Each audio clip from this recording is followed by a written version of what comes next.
Guðspjallið skrifar Guðspjallamaðurinn Lúkas. Guði sé lof og dýrð fyrir sinn gleðilega boðskap. Guðspjall þessa drottins dags að finna í Lúkas og Guðspjalli. Það í 14. kafla og það vers 16 til 24. Jesús sagði við hann: maður nokkur gerði mikla kvöldmáltíð og bauð mörgum, en stundin kom að veislan skyldi vera. Sendan þjón sinn til að segja þeim boðnir voru: komið, nú allt tilbúið. En þeir tóku allir að afsaka sig einum munni. Hinn fyrsti sagði við hann: ég hef keypt akur og verð að fara og líta á hann. Ég bið þig, hafa mig afsakaðan. Annar sagði: ég hef keypt 5 tvendir akneita og á förum að reyna þau. Ég bið þig, hafa mig afsakaðan. Og enn annar sagði: konu hef ég eignast og ekki get ég komið. Þjónninn kom og tjáði herra sínu þetta. Þá reiddist húsbóndinn og sagði við þjón sinn: far þú fljótt út á stræti og götur borgarinnar og leið inn hingað fátæka, örkumla, blinda og halta. Og þjónninn sagði: herra, það í gjört sem þú bauðst og enn rúm. Þá sagði húsbóndinn við þjóninn: far þú út brautir og gerði og þrýst þeim að koma inn, svo að hús mitt fyllist, því ég segi þér að enginn þeirra manna boðnir voru munu smakka kvöldmáltíð mína. Þannig hljóðar hið heilaga Guðspjall, lof sé þér Kristur. Á 16. öld uppgötvaði Ítalinn Nikolaus Kopernikus að jörðin var ekki miðja veraldar, heldur gengur jörðin umhverfis sólu. Síðar kom það reyndar líka í ljós að sólin heldur ekki miðdepillinn í alheiminum. Hún miðjan í okkar sólkerfi, en til eru mörg slík kerfi, hvert með sína miðju. Auðvitað það takmarka sem við mennirnir getum séð og vitað með því að horfa út okkar litla glugga til alheimsins. Ef við höfum þó komist að því að okkar heimili getur varla talist nafli alheimsins. Þunga miðjan í skilningi okkar á alheiminum hefur færst út á við, frá okkur og út. Ef við skoðum siðferði okkar, þá hefur það ekki gerst. Það hefur gagnkvæma átt sér stað. Þungamiðjan hefur færst inn á við. Í því siðferði sem að ég lærði í skólanum var mér kennt að það var ekki jörðin, það var ekki mannkyn, heldur var það ég sjálfur sem var miðdepill alheimsins og mælir allra hluta. Allavega hvað mig varðaði. Eins og þolinmóðurinn, það að segja naglinn sem settur í hjarirnar á dýrunum og heldur þeim saman, þá snerust allir hlutir mig. Þetta var mér tjáð í setningum eins og þessum: maður á aldrei að skipta sér að því hvað öðrum finnst, maður á alltaf að trúa sjálfan sig, maður á alltaf að vera maður sjálfur og lifa í sátt og samræmi við sjálfan sig. Og ef maður finnur ekki ánægjuna í sjálfum sér, þá finnur maður hana aldeilis ekki neinum öðrum heldur. Þessar staðhæfingar eru svona mantra sem maður heyrir allstaðar í nútíma samfélagi. Ég sagt að áður hérna úr ræðupúltinu, það kennt í skólum, þetta boðskapur kvikmynda og gamanþátta og þetta líka innihaldið í öllum frumsömdum lögum sem eru sungin í hæfileikakeppnum í sjónvarpinu. Eins og dæmissagan í Guðspjallinu sýnir þó Biblían á allt öðrum máli. Veröldin á sér skapara og herra sem kallast drottinn Guð. Hann hefur ofið tilveruna saman, þannig að munur á réttu og röngu sama hvað hverjum finnst. Hann hefur skapað bæði mig og þig og okkur öll. Hann hefur gefið hverju okkar eigin sérkenni. Hann bjó okkur til sem verur sem eiga að lifa eilíflega, ekki bara í sátt og samræmi við okkur sjálf, heldur við Guð og við alla aðra sem líka eiga að lifa eilíflega. Og þá getur ekki eitt okkar verið mælikvarði rétts og rangs. Einhver verður að hafa það hlutverk og Guð einn sá sem getur haft það. Miðdepill þessarar veraldar hvorki jörðin, né sólin, né þá svarthol djúpt inn í myrkri alheimsins. Miðdepill veraldar hinn þríeini Guð sem skapaði allt og sem þannig elskaði heiminn að hann gaf son sinn eingetinn til þess að hver sem á hann trúir glatist ekki heldur hafi eilíft líf. En við skulum fara í dæmisöguna, þannig getið sýnt ykkur hvað ég á við. Jesús segir hér frá manni nokkrum, augljóslega auðugum og mikils virtum manni sem útbjó mikla veislu. Nú þetta dæmisaga sem að Jesús sannilega notaði oft og með ýmsum afbrigðum. Í Matteusar guðspjalli þá kemur fram að þessi maður hafi verið konungur og hann var að útbjóða veislu handa konungssyni. Fólki hafði verið boðið að koma og það hafði tekið sinn tíma að búa allt til eða útvega allar nauðsynjar, gera allt klárt, skreita, sauma klæðin sem átt að nota og elda matinn. En nú var allt reiðubúið. Þessi auðugi maður sendir út þjóna sína til þess að sækja þá sem boðnir eru til veislunar. Og venjulega þegar svona veislu að ræða, þá finnst mönnum vera mikil virðing í því að vera boðið. Það er skemmtilegt að svona ríkur auðugur maður, jafnvel konungur, bjóði mér í veislu sína og manni finnst vera heiður í því að láta sjá sig í svoleiðis veislu. Og einmitt þess vegna kemur þetta á óvart sem að gerist núna. Hinnir boðinu vilja ekki koma í þessa veislu og þeir gera það heldur ekki. Heldur hefur hver sína afsökun. Og ef maður bara hlustar pínulítið á þessar afsakanir, þá þetta ekki beint góðar afsakanir.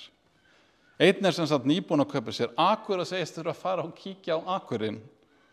Eins og hann hafi ekki gert það áður en hann keypti akurinn. Og ef hann var svo vitlaus að hann gerði það ekki, þá akurinn ekki að fara neitt. Hann gat alveg farið daginn eftir eða einhvern annan dag. Annar hafði keypt sér dráttardýr, sennilega naut, 5 pör, 10 stykki, sem hann ætlar að fara og reyna þennan dag. Hann ætlaði ekki endilega að fara og plæja akurinn, það virðist ekki hafa þurft einmitt þennan dag, hann ætlaði bara að pröfa. Eins og maður hafi keypt sér bíl og sagt ég get ekki komist í brúðkaupi til vina míns vegna þess að ég þarf að reynslu aka bílnum sem ég búinn að kaupa. Hann getur gert það hvenær sem hann vill. Nú þriðji var nýkvæntur og hafði ekki einu sinni fyrir því að segja hversuna það hafði áhrif á að hann geti komið eða ekki. Hann sagði bara þess vegna gat hann ekki komið. Ég veit ekki hversuna það ætti að hindra hann. Maður hefði haldið að hann myndi taka konuna sína með sér í veisluna. Þannig að afsakanirnar voru aumar. Það auðvelt að sjá í gegnum þær. Það augljóst að þær voru ekkert annað en það. Þær voru afsakanir. Það önnur ástæða fyrir því að þeir vildu ekki koma. Sannleikurinn sennilega sá að þeir báru enga virðingu fyrir manninum sem bauð þeim, sem hafði útbúið veisluna og haft fyrir öllu saman. Þeir álitu sjálfa sig skipta meira máli.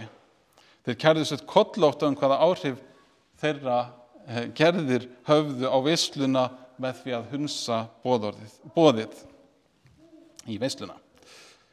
Ef einhver hefði spurt á, ætli þeir hefðu ekki svarað einhverju á þessa leið, hvað kemur það mér við? Hvernig þetta snertir gestgjafan? Syndin sem að þessir menn voru sekir kallast á íslensku stolt eða dramb. Á ensku ber þessi synd nafnið pride. Hún leiðir oft til hroka. Stolt eða dramb synd sem að bregður frá flestum öðrum syndum með ýmsu móti, meðal annars vegna þess að hún nærist á samkeppni. Dramb það að vilja standa framar öðrum, standa upp úr mannþrönginni og vera betri heldur en aðrir. Stoltur maður ekki ánægður með að vera góður á einhvern hátt eða eiga nóga peninga. Hann aldrei ánægður nema hann sé betri en aðrir og auðugri en aðrir, eigi dýrari græjur heldur en aðrir og flottari bíl en aðrir. Stolt kona ekki ánægð með að vera klár eða falleg eða hafa gott starf. Hún þarf að vera betri og fallegri heldur en allar aðra konur, eiga betra starf og standa ofar í stiganum. Þetta veldur því að stoltur einstaklingur kemst ekki hjá því að líta niður á aðra og vera óvinur þeirra. Hann lítur bæði niður á þá sem standa neðar í stiganum, vegna þess að þeir eru augljóslega neðar fyrir neðan hann. En hann lítur líka niður á þá sem standa fyrir ofan sig, því að hans mati ættu þeir að standa neðar og hann ætti að vera ofar. Stoltur einstaklingur heldur kannski að sé einhver dygð að segja, ég skipti mér ekki að því hvað öðrum finnst mig. Og það væri reyndar dygð ef ástæðan væri sú að það skipti hann meira máli hvað Guð hugsaði hann. En ástæðan fyrir því að álit annarra skiptir þennan einstakling engu máli er að honum finnst að allir aðrir eru hálfvitar og vitleysingjar og aumingjar og álit slíkra skiptir hann vitanlega engu máli. Eða kannski ef honum finnst þeir ekki vera hálfvitar, þá skipta þeir allavega engu máli. Þessi fer sína eigin leið, en það hann betri heldur en hinir. Og nákvæmlega þannig hugsar líka þessi mikla hreyfing sem bókstaflega kennir sig við syndina dramb og notar það sem nafn á sjálfri sér. Hreyfingin Pride sem heldur hinsegin daga allan heim, meira eða minna allt sumarið. Þetta hreyfing sem kærir sig kollótta og hvernig og í hvaða tilgangi Guð hefur skapað manneskjuna og kyn hennar. Pride-hreyfingin veit betur og afneitar því jafnvel að Guð hafi nokkuð málið að segja, nema hann sé notaður sem svona maskott eða klappstýra og Guði sé bannað að tala. Þessi hreyfing þykist eiga meiri kærleika og umburðarlyndi heldur en drottinn Jesús sjálfur. Þetta hreyfingin sem ekki vill koma til veislunar sem hann býður til, heldur útbýr þessi stað auma eftirlíkingu fullega af litríkum fánum og leðurólum sem allir geta séð í gegnum ef þeir reyna. Og nafnið á hreyfingunni við engin tilviljun. Pride stolt og dramb. Þetta leiðir ekki til góðs, þetta leiðir til aukinnar syndar og að lokum til eilífrar glötunar. Hún sker sig burt frá drottni. Þetta ekkert minna heldur en stofnana vætt dramb. En dramb til í mörgum myndum. Og þetta ekki svo eina myndin sem við þurfum að vera á varðbergi gegn. Þar að auki bregðu drambinu frá flestum öðrum syndum af þeirri ástæðu að við eigum mun auðveldara með að kannast við drambið hjá öðrum en hjá okkur sjálfum. Og okkur mislíkar það mun meira hjá öðrum heldur en hjá okkur sjálfum. Það að segja leið og við bendum á þessa synd hjá öðrum mönnum, þá vaknar hún líka í okkar brjósti. Getum við raunverulega bent á dramb hjá öðrum án þess að líta niður á þann sem drambið hefur kúgað með þessum hætti? Getum við elskað syndarann á sama tíma og við afneitum syndinni? Eða eins og stundum sagt, getum við hatað syndina og elskað syndarann? Sumir halda því fram að svo sé ekki, þetta sé bara svona sem sagt til þess að réttlæta sjálfan sig.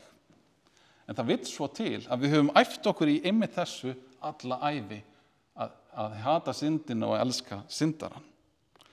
Því hvernig það þegar þú bregst illa við, þegar þú reiðir skyndilega, þegar þú hreytir út úr þér einhverju sem þú hefðir átt að láta ósagt, þegar þú ert önugur eða pirraður, eða fellir í freistingar sem varst búin að ákveða myndir alls ekki falla í. Þegar þetta verður ljóst fyrir að svo hvað hugsaðu sjálfan þig eða sjálfa þig? Afsakaðu þig kannski? Þetta var í raun og veru ekkert þér að kenna. Þetta var bara þannig að aðstæður voru vondar og þú lendir í þessu. Eða aðstæðurnar knúðuðu einhvern veginn til þess. Eða kannski var þetta bara einhverjum öðrum að kenna sem gat ekki hætt að bögga þig. Eða kannski verður að viðurkenna að þú brást og þú verður svegt yfir sjálf þér eða sjálfum þér. Ég held að ég sjálfur hugsi daglega, hvað ég var mikill hálfviti, eða Sakki, getur ekki einu sinni, svona rétt einu sinni haldið í kjafti. Ég sé eiginleika hjá sjálfum mér sem ég lít niður á. Ef ég þekkti mann sem var í nákvæm eftirlíking af sjálfum mér, þá er ég nokkuð viss að við værum ekki vinir.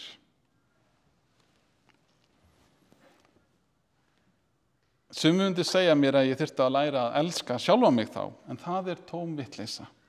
Að kannast við galla hjá sjálfum sér þýðir ekki að maður elski ekki sjálfan sig. Jafnvel þá að maður verði pirraður á sjálfum sér þýðir það ekki.